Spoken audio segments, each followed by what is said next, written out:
नमस्कार दोस्तों, smart study में आपका स्वागत है। आज का जो टेस्ट है वो है धातु एवं अधातु। सभी एग्जाम के इम्पोर्टेंट क्वेश्चनों को लेकर एक बार हम फिर आ गए हैं।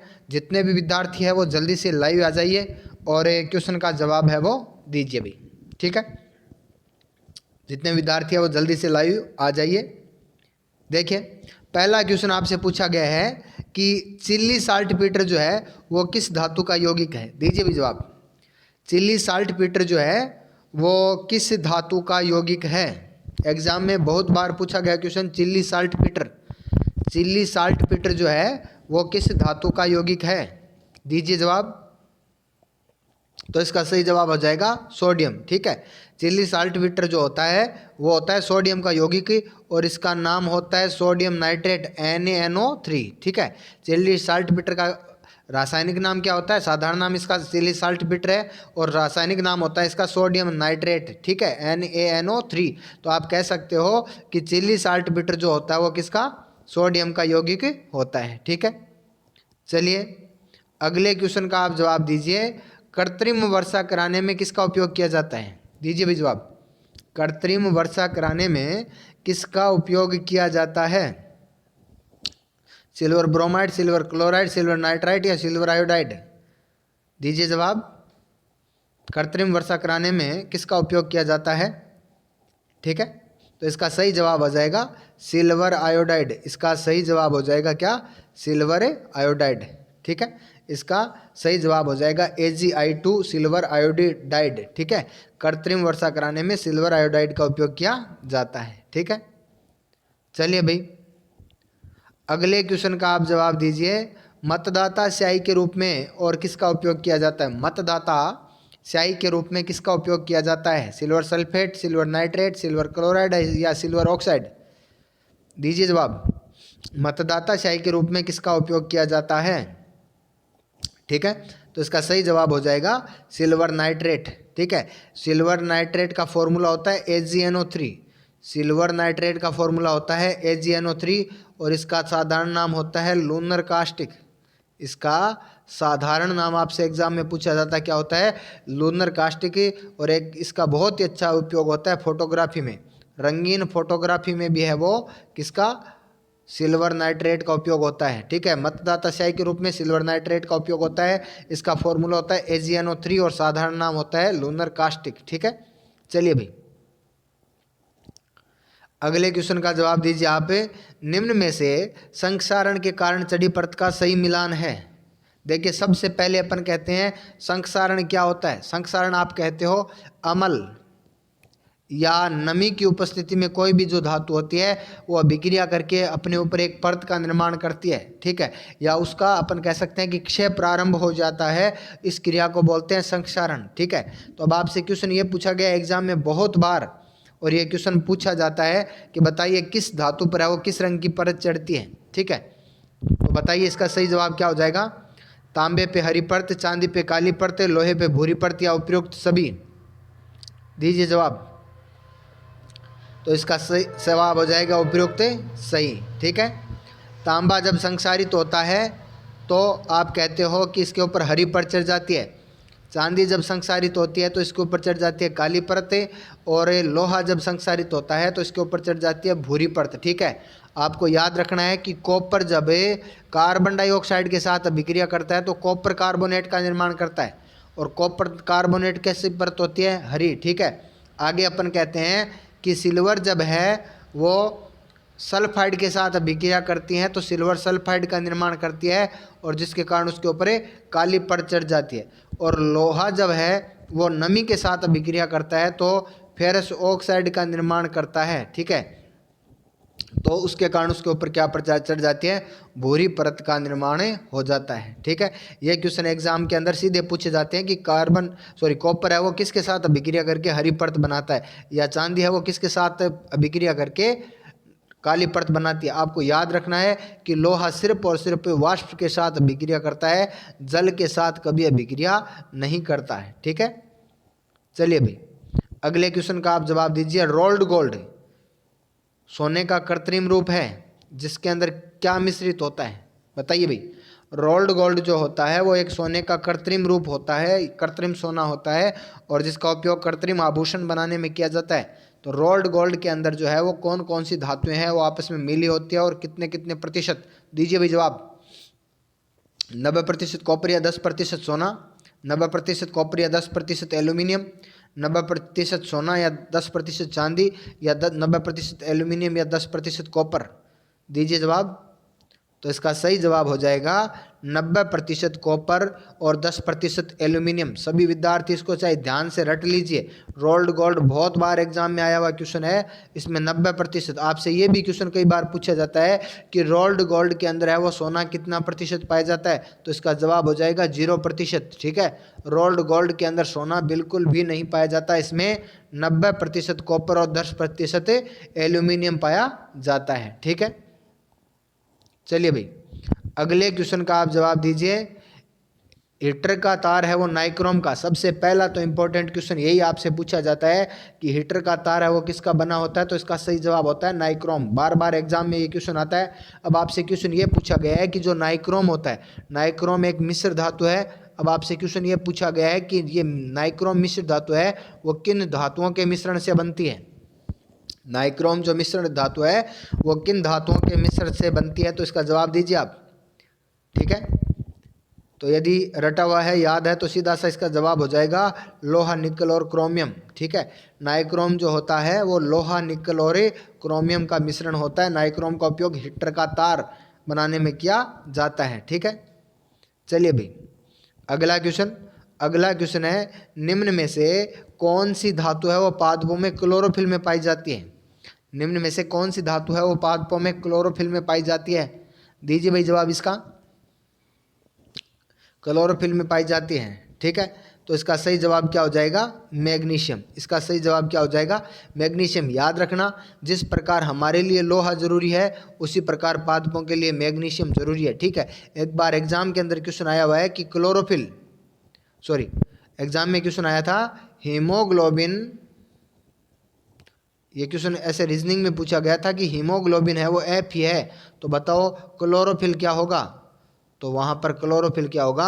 Mg होगा। ठीक है, जिस प्रकार हमारे अंदर वर्ण हीमोग्लोबिन जो होता है उसके कारण लोहे का रंग लाल होता है, और हीमोग्लोबिन के अंदर मुख्य धातु जो लोहा होती है, उसी प्रकार क्लोरोफिल के कारण पत्तियों का रंग हरा होता है, और क्लोरोफिल का मुख्य जो वर्णक होता है या मुख्य जो धातु होती है वो क्या होती है? मैग्नीशियम होता है। ठीक है, चलिए भाई अगले क्वेश्चन का आप जवाब दीजिए। बहुत ही अच्छा क्वेश्चन, बार बार एग्जाम में आया हुआ क्वेश्चन कि आतिशबाजी के दौरान हरा रंग और ये लाल रंग है वो किन तत्वों के कारण होता है। रटने वाला क्वेश्चन है, रट लीजिए। पहले जवाब दीजिए जी आप जल्दी से कि हरा रंग है वो किसके कारण होता है और लाल रंग किसके कारण होता है। ठीक है, ये दोनों क्वेश्चन अलग अलग एग्जाम में पूछे जाते हैं, लेकिन मैंने आपको एक साथ ही पूछ लिए ताकि आपके आसानी से याद हो जाइए। दीजिए भी जवाब। ठीक है, आतिशबाजी के दौरान हरा रंग और लाल रंग है वो किन धातुओं के कारण होता है, तो इसका सही जवाब हो जाएगा बेरियम। ठीक है, बेरियम के कारण हरा रंग होता है और स्ट्रोंशियम के कारण क्या होता है? लाल रंग होता है। आतिशबाजी के दौरान हरा रंग है वो बेरियम के कारण, और ये लाल रंग है वो किसके कारण है? स्ट्रोंशियम के कारण होता है। ठीक है, चलिए भाई अगला क्वेश्चन अगला है, निम्न में से किस धातु को धातुओं का राजा कहा जाता है? दीजिए भाई जल्दी से जवाब दीजिए। निम्न में से किस धातु को धातुओं का राजा कहा जाता है? किस धातु को धातुओं का राजा कहा जाता है? ठीक है, तो इसका सही जवाब हो जाएगा सोना। ठीक है, इसका सही जवाब हो जाएगा सोना। सोने का प्रतीक होता है Au, इसका लैटिन नाम होता है ओरम। ठीक है, इसका परमाणु क्रमांक होता है 79। ठीक है, चलिए भाई अगले क्वेश्चन का जवाब दीजिए। बहुत ही अच्छा क्वेश्चन है कि निम्न में से एक रेडियो सक्रिय द्रव्य धातु है। बताइए भाई, रेडियो सक्रिय धातुएं होती है जो विकिरणों का उत्सर्जन करती है, तो बताइए इनमें से कौन सी ऐसी रेडियो सक्रिय धातु है जो द्रव्य अवस्था में पाई जाती है? बहुत अच्छा क्वेश्चन है, जल्दी से जवाब दीजिए आप। कौन सी रेडियो सक्रिय धातु है जो द्रव्य अवस्था में पाई जाती है?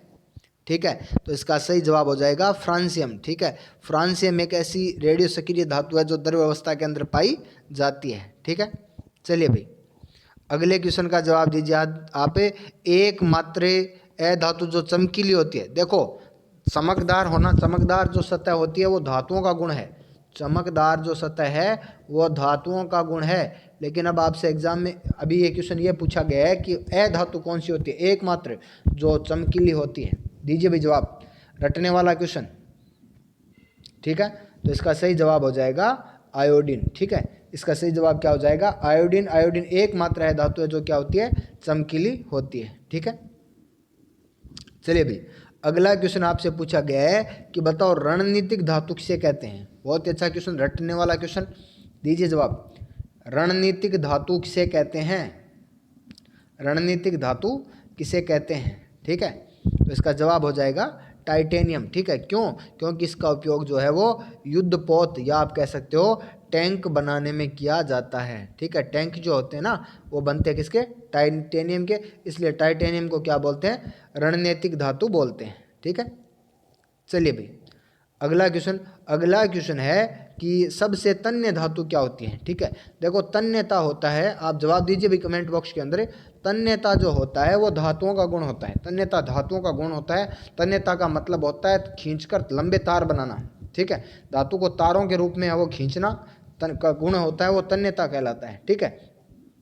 अब आपको ये बताना है कि सबसे तन्य धातु कौन सी होती है, यानी जो सबसे लंबे तार है वो किस धातु के खींचे जा सकते हैं। तो इसका सही जवाब हो जाएगा सोना, ठीक है। सबसे तन्य धातु है वो है सोना। चलिए भाई, अगले क्वेश्चन का आप जवाब दीजिए, निम्न में से आशा धातु किसे कहते हैं, निम्न में से आशा धातु किसे कहते हैं। सीधा रटने वाला क्वेश्चन है, बहुत ही अच्छा क्वेश्चन है, बार बार एग्जाम में आने वाला क्वेश्चन है। दीजिए भाई जवाब, निम्न में से आशा धातु किसे कहते हैं, आशा धातु किसे कहते हैं। दीजिए जवाब, तो इसका सही जवाब हो जाएगा यूरेनियम, ठीक है। सब आशा धातु किसे बोलते हैं, यूरेनियम को बोलते हैं। चलिए भाई, अगला क्वेश्चन है, निम्न में से किस धातु को क्विक सिल्वर कहते हैं। जल्दी से जवाब दे दीजिए आप, निम्न में से किस धातु को क्विक सिल्वर कहते हैं, क्विक सिल्वर, ठीक है। तो इसका सही जवाब हो जाएगा मरकरी, ठीक है। धातु अधातु में ज़्यादातर क्वेश्चन है वो रटने वाले ही होते हैं, तो क्विक सिल्वर कहते हैं मरकरी को। इसका नाम होता है पारा, इसका प्रतीक होता है Hg, ठीक है। चलिए भाई, अगला आप कह सकते हो रॉकेट प्रणोदक के रूप में किसका उपयोग किया जाता है। देखिए रॉकेट प्रणोदक का मतलब क्या होता है, रॉकेट प्रणोदक का मतलब होता है रॉकेट का ईंधन, ठीक है। यानी रॉकेट के अंदर है वो ईंधन के रूप में किसका उपयोग किया जाता है। दीजिए जवाब है, द्रव ऑक्सीजन, द्रव नाइट्रोजन, द्रव हाइड्रोजन या ठोस नाइट्रोजन, ठीक है। तो इसका सही जवाब क्या हो जाएगा, इसका सही जवाब हो जाएगा द्रव हाइड्रोजन, ठीक है। आप जल्दी से जवाब दे दिएगा करो, ठीक है, जल्दी से जवाब दे दिया करो, ठीक है। तो इसका सही जवाब हो जाएगा द्रव हाइड्रोजन। चलिए अगला क्वेश्चन है, निम्न में से धातु का गुण नहीं है, निम्न में से धातु का गुण नहीं है। धातु मजबूत होती है, इनकी निम्न तनन क्षमता होती है। धातु धातु से टकराने पर एक विशेष ध्वनि उत्पन्न होती है जिसे सोनोरस कहते हैं। धातु ऊष्मा व विद्युत की सुचालक होती है। धातु चमकदार होती है। बताइए भाई, जल्दी से जवाब दे दीजिए कि निम्न में से कौन सा है वो धातु का गुण नहीं है, ठीक है। देखिए धातु मजबूत होती है, इसकी निम्न तनन क्षमता होती है, ये बात बिल्कुल गलत है। धातु मजबूत होती है ये सही है, लेकिन धातु की निम्न तनन क्षमता नहीं होती है, उच्च तनन क्षमता होती है, ठीक है। तो ये कथन क्या हो जाएगा, गलत है। बाकी ये सही हो जाएगा, बिल्कुल बहुत ही अच्छा क्वेश्चन है। धातु धातु से टकराती है तो इससे एक विशेष ध्वनि उत्पन्न होती है जिससे सोनोरस कहते हैं, या कई जगह इसका नाम होता है ध्वनिक। धातुएं क्या होती है, ध्वनिक होती है। ध्वनिक का मतलब होता है टकराने पर एक विशेष ध्वनि का उत्पन्न होना। धातु ऊष्मा और विद्युत की सुचालक होती है। धातु क्या होती है, चमकदार होती है, ठीक है। चलिए भाई, अगला क्वेश्चन आपसे पूछा गया है कि निम्न में से बताइए कौन सा असत्य कथन है, ठीक है। पहला ऑप्शन है चांदी सर्वोत्तम चालक है जबकि सीसा न्यूनतम चालक है। मरकरी धातु द्रव्य है, ब्रोमीन अधातु द्रव्य है। धातु उच्च घनत्व वाली होती है। कैल्शियम और आयरन है वो निम्न घनत्व वाली है। दीजिए भी जवाब, आपसे क्वेश्चन पूछा गया है कि इनमें से असत्य कथन है वो छांटना है, ठीक है। तो देखिए यदि अपन बात करें तो चांदी सर्वोत्तम चालक होती है, बिल्कुल सही जवाब, सही है। सीसा न्यूनतम चालक होता है, ये भी क्वेश्चन सही है, एग्जाम में बार बार आता है। न्यूनतम चालक धातु कौन सी होती है, सीसा। मरकरी जो है वो धातु द्रव्य है, ब्रोमीन है वो अधातु द्रव्य है, ये भी सही है। धातुओं का घनत्व उच्च होता है, बिल्कुल सही है। अब ये क्या है कि कैल्शियम और आयरन है वो निम्न घनत्व वाली है, ये गलत होता है। यहाँ अपन कह सकते हैं लिथियम और सोडियम जो होती है ना, वो क्या होती है, निम्न घनत्व वाली धातुएं होती है। ठीक है, लिथियम और सोडियम जो होती है वो सीजियम जैसी धातुएं होती हैं, ये क्या होती है, निम्न घनत्व वाली होती है, जो कम यदि हथेली पे ले दी जाए तो पिघल जाती है। ठीक है, तो आप कह सकते हो कि लिथियम, कैल्शियम और आयरन निम्न घनत्व वाली नहीं होती है, उच्च घनत्व वाली धातु होती है। ठीक है, चलिए भाई अगले क्वेश्चन का आप जवाब दीजिए कि पनडुब्बी या जहाज या अस्पताल की जो बंद हवा होती है उसको शुद्ध करने में किसका उपयोग किया जाता है। बहुत अच्छा क्वेश्चन है, दीजिए जवाब। जहां हवा की आपूर्ति नहीं होती वहां पर हवा को शुद्ध करने के लिए किसका उपयोग किया जाता है। Sodium hydroxide, hydrogen peroxide, sodium peroxide या फिर नाइट्रोजन पेरोक्साइड। ठीक है, तो इसका सही जवाब हो जाएगा सोडियम पेरोक्साइड। ठीक है, पनडुब्बी जहाज जहां पर ऑक्सीजन की आपूर्ति नहीं होती है वहां पर उपयोग किया जाता है किसका, सोडियम पेरोक्साइड का। ठीक है, चलिए भाई अगले क्वेश्चन का आप जवाब दीजिए कि निम्न में से लाल शराब, ठीक है, रेड वाइन जो होती है वो किस धातु का यौगिक होता है। दीजिए भाई जवाब, निम्न में से लाल शराब जो है वो किस धातु का यौगिक होता है। बहुत ही अच्छा क्वेश्चन है, दीजिए जवाब। लाल शराब जो है वो किस धातु का यौगिक होता है। ठीक है, तो इसका सही जवाब हो जाएगा एल्यूमिनियम। और आपको याद रखना है कि जो एल्यूमिनियम एसीटेट होता है, एल्यूमिनियम एसीटेट होता है उसको बोलते हैं लाल शराब। ठीक है, एल्यूमिनियम एसीटेट को क्या बोलते हैं, लाल शराब बोलते हैं। चलिए भाई अगला क्वेश्चन है कि निम्न में से धातु वायु के साथ अभिक्रिया करके और कौन सी धातु है वो सफ़ेद प्रकाश उत्पन्न करती है।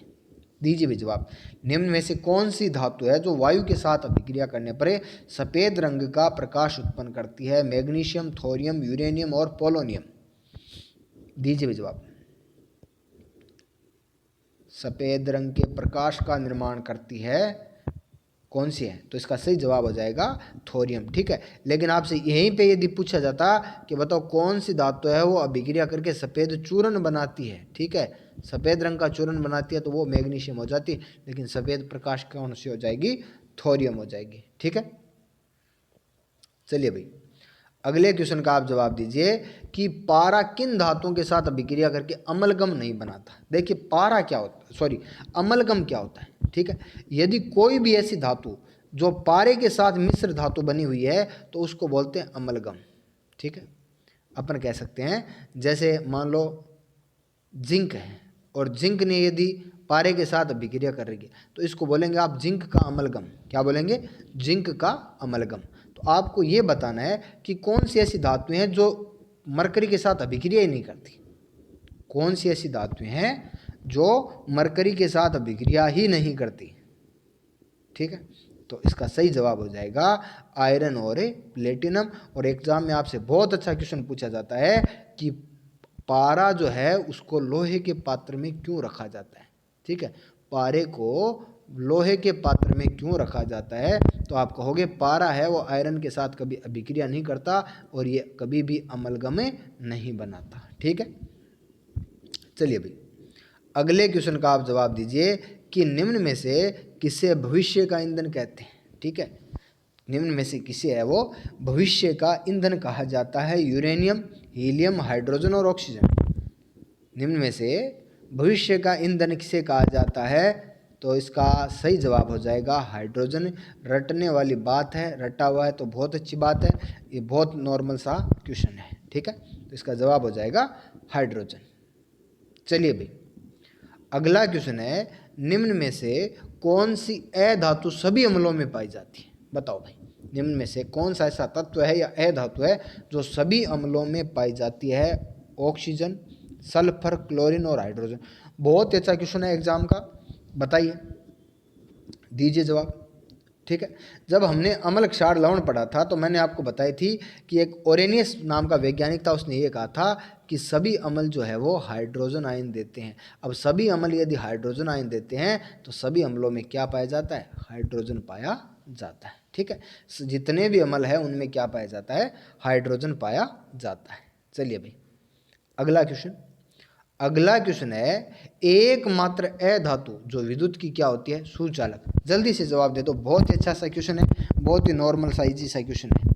ठीक है, एकमात्र अधातु जो विद्युत की क्या होती है, सुचालक है। तो इसका सही जवाब हो जाएगा ग्रेफाइट। ठीक है, ग्रेफाइट जो होता है वो कार्बन का प्ररूप होता है। ग्रेफाइट क्या होता है, कार्बन का प्ररूप होता है। तो एकमात्र जो अधातु होती है विद्युत की सुचालक वो होती है ग्रेफाइट। ठीक है, चलिए अगला क्वेश्चन है कि सीसा पेंसिल में शीशे की मात्रा कितने प्रतिशत पाई जाती है। ये क्वेश्चन एनटीपीसी 2016 के अंदर पूछा गया था भाई। एनटीपीसी 2016 के अंदर पूछा गया था कि सीसा पेंसिल जो होती है उसमें शीशे की मात्रा कितने प्रतिशत पाई जाती है। इस क्वेश्चन का तो आप जवाब दे ही दो, इस क्वेश्चन का तो आप सभी है वो जल्दी जल्दी से जवाब दे ही दो भाई। ठीक है, तो इसका सही जवाब क्या हो जाएगा, इसका सही जवाब हो जाएगा 0%। क्यों, क्योंकि सीसा पेंसिल जो होती है वो बनी होती है ग्रेफाइट की। सीसा पेंसिल जो होती है वो किसकी बनी होती है, ग्रेफाइट की बनी होती है। तो इसके अंदर सीसा, और सीसा किसको बोलते हैं, सीसा हम बोलते हैं प्लम्बम लेड को। ठीक है, तो लेड का इसमें कोई रोल नहीं होता, सिर्फ इसका नाम सीसा पेंसिल होता है, लेकिन ये बनी किसकी होती है, ग्रेफाइट की होती है, इसलिए इसके अंदर सीसा है वो 0% होता है। ठीक है, चलिए भाई अगला क्वेश्चन है, नाइट्रोजन की खोज किसने की थी। दीजिए भी जवाब, नाइट्रोजन की खोज है वो किसने की थी। Ernest Rutherford, Daniel Rutherford, Francis Rutherford या जॉन रदरफोर्ड।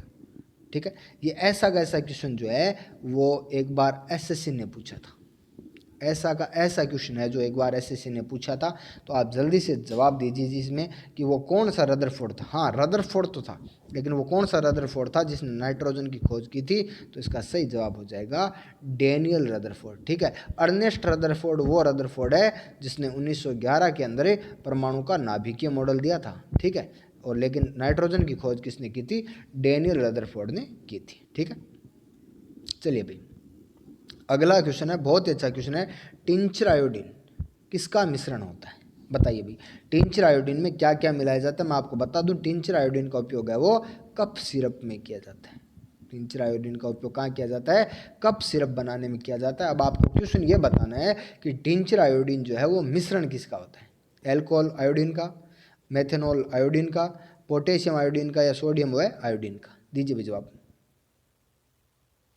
ठीक है, तो इसका सही जवाब हो जाएगा एल्कोहल और आयोडीन का। ठीक है, टिंचर आयोडीन जो होता है वो एल्कोहल और आयोडीन का मिश्रण होता है। ठीक है, चलिए भाई अगला क्वेश्चन, अगला क्वेश्चन है, कृत्रिम श्वसन में किन तत्वों का मिश्रण काम में लिया जाता है। बहुत अच्छा सा क्वेश्चन है, बहुत बार एग्जाम में आता है, सीधा सा क्वेश्चन है, जवाब दे दो आप। कृत्रिम श्वसन के अंदर हमें पता है कि श्वसन के अंदर है वो ऑक्सीजन तो होती है, ऑक्सीजन तो होती है। ठीक है, तो बताइए कृत्रिम श्वसन के अंदर है वो किन तत्वों का मिश्रण है वो काम में लिया जाता है। ठीक है, दीजिए जवाब। कृत्रिम श्वसन में किन तत्वों का मिश्रण काम में लिया जाता है। ठीक है, तो इसमें सही जवाब हो जाएगा ऑक्सीजन प्लस हीलियम। यहाँ हाइड्रोजन दे रखा है तो आप इसको हीलियम कर लीजिए। ठीक है, तो इसका सही जवाब हो जाएगा ऑक्सीजन प्लस हीलियम। ठीक है, आपको याद रखना है कि ऑक्सीजन जो होती है उसके अंदर जब हीलियम मिलाया जाता है और उसका उपयोग किसके रूप में किया जाता है, कृत्रिम श्वसन के रूप में। बहुत बार एग्जाम में क्वेश्चन आया हुआ है कि जो गोताखोर होते हैं और पर्वतारोही होते हैं, ठीक है, उनके अंदर और जो कृत्रिम श्वसन लेते हैं तो ऑक्सीजन के साथ क्या मिलाया जाता है, तो वो मिलाया जाता है हीलियम। ठीक है, चलिए अभी अगला क्वेश्चन, अगला क्वेश्चन बहुत ही अच्छा क्वेश्चन है कि निम्न में से किस तत्व को ऑक्सीम्यूरेटिक अम्ल भी कहते हैं। निम्न में से किस तत्व को ऑक्सीम्यूरेटिक अम्ल कहते हैं, बताइए भी। ये क्वेश्चन है वो आरआरबी जेई 2018 के अंदर आपसे पूछा गया था। आरआरबी जेई 2018 के अंदर ये क्वेश्चन पूछा हुआ है कि निम्न में से किस तत्व को ऑक्सीम्यूरेटिक अम्ल कहते हैं। दीजिए भी जवाब, निम्न में से किस तत्व को ऑक्सीम्यूरेटिक अम्ल कहते हैं। ठीक है, तो इसका सही जवाब हो जाएगा क्लोरीन। ठीक है, आपको याद रख लेना है ऑक्सीम्यूरेटिक अम्ल किसको बोलते हैं, क्लोरीन को बोलते हैं। ठीक है, इसको रटने वाली कोई बात नहीं है, लेकिन एक बार यदि आप इसको देख लोगे तो यदि एग्जाम में कभी दोबारा रिपीट हुआ तो वहाँ पर आपका क्वेश्चन है ये गलत नहीं होगा, इसीलिए मैंने ये क्वेश्चन आपको डाल दिया। ऑक्सीम्यूरेटिक अम्ल किसको बोलते हैं? क्लोरीन को। ठीक है, तो दोस्तों जितने अपने और धातु अधातु के इंपॉर्टेंट क्वेश्चन थे उनको अपन ने है वो डिस्कस करने की कोशिश की। आप इनको धातु अधातु में ज़्यादातर चीज़ें जो है वो रटने वाली है। ठीक है, तो आप इनको है वो रट लीजिए। ठीक है, तो अपना जो शेड्यूल चल रहा है कि 2 टेस्ट है वो केमिस्ट्री हो जाएं, फिर 2 टेस्ट बायोलॉजी के, फिर 2 टेस्ट है वो फिजिक्स के। ठीक है, तो इस प्रकार से अपना ये शेड्यूल है वो चलता रहेगा। तो आप जल्दी से, और आपके कितने क्वेश्चन सही हो रहे हैं एक बार कमेंट बॉक्स के अंदर बता दीजिए, और आपको ये टेस्ट कैसा लगा ये भी है वो जल्दी से आप कमेंट बॉक्स के अंदर बता दीजिए। ठीक है, एक बार जितना जल्दी हो सके हम है वो सिलेबस पूरा करेंगे, जितने टॉपिक है उनका टेस्ट लेंगे, फिर आपका है वो पूरे सिलेबस का वो टेस्ट चलेगा। ठीक है, अपना ये टेस्ट लगभग आप मान के चलें तो 31 मार्च तक तो ग्रुप डी वालों के लिए चलेगा ही चलेगा। ठीक है, फिर भी उसके बाद भी आपका एनटीपीसी मेंस लेवल का भी टेस्ट है वो चलेगा। आप लगातार है वो इससे जुड़े रहेंगे तो ही देखो इसका फ़ायदा होगा। ठीक है, एक दिन जुड़ते हो 2 दिन नहीं जुड़ते हो तो इससे आपको फ़ायदा नहीं होगा भी। ठीक है, और इतना है, जो विद्यार्थी लगातार जुड़ा रहेगा, जो विद्यार्थी लगातार जुड़ा रहेगा उसका मैं टारगेट आप कह सकते हो 25 प्लस जो है, प्लस कहाँ है 25 है, 25 है वो पूरा करूँगा। ठीक है, अगली बात यदि अपन बात करें तो कई विद्यार्थी कह रहे हैं कि सर इन दिनों के अंदर है वो एनटीपीसी के अंदर 3 या 4 क्वेश्चन आ रहे हैं। ठीक है, अब मैं आपको बता दूं कि भाई 3 या 4 क्वेश्चन आ रहे हैं तो इसका मतलब ये थोड़ी है कि आप साइंस नहीं पढ़ोगे। ठीक है, साइंस या तो आप साइंस पढ़ोगे नहीं 3-4 प्रश्नों के लिए, और जब साइंस पढ़ ही रहे हो तो आप उसको ढंग से पढ़ो ताकि ये 3-4 क्वेश्चन तो आपके है वो सही हो जाए। ठीक है, और एक बात और होती है, जैसे हर फेज के अंदर है वो क्वेश्चनों का थोड़ा सा क्रम चेंज होता है। ठीक है, तो यदि मान लो इस फेज़ के अंदर 3-4 हो रहे हैं, अगले फेज़ में यदि 7-8 आने लगे तो ठीक है, तो आप तैयारी है जिस प्रकार पहले चल रही थी उसी प्रकार है वो आप चलने दीजिए। ठीक है, तो आप है वो टेस्ट देते रहिए और तैयारी करते रहिए। ठीक है, थैंक यू।